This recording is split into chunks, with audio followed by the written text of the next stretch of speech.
how you see the importance and how you communicate that in terms of tracking progress against goals or incremental development of a player's performance over time.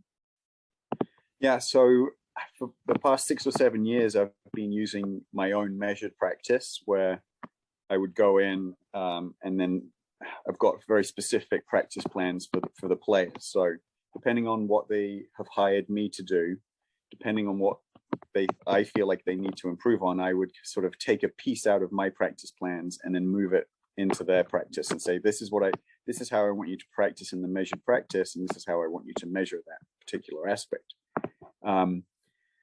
And for a long time, it was probably the weakest part of my coaching, just because it was so difficult for me with so many players to keep the players accountable to that practice and measure it. It's very difficult for them to put their stats in, and then for me to look through that and then to assign a practice because I'm just so busy traveling. So I was looking to hire a data analyst, and then just within the last year or so, I've been using circles. And they've just been absolutely tremendous in terms of taking that kind of piece off my plate. So my players will enter the statistics into circles. And then from there, it'll highlight the strokes gained from every level. And the thing that I've loved and why I've moved everybody over to circles is because then it assigns a practice plan to them and shows them how to measure that practice plan. So all the accountability is on my students without me spending hours and hours assigning different practices and having them do it through me. So I guess with highly goal focused players that have that that drive to improve and the motivation to apply activity for progress of their own game, then that accountability is rightly sitting with them.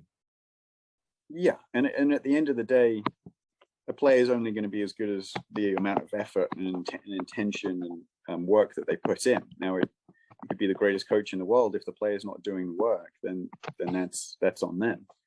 Now, some players can get by through talent, but for me, I'm trying to give my players every single advantage, whether it's mentally or performance-based, stats-based, working out. I want them to feel like they're doing everything better than anybody else to give them those advantages. Now, I feel like circles is an advantage because not only is it giving you the stats that you want based off strokes gained, but then it's giving you the practice plan and how to measure that. So that's the only way, in my opinion, in order to stay really mentally engaged into what it is that you want to happen, but also in the practice, trying to keep that intensity so high that when you go and play, it's equal or easier.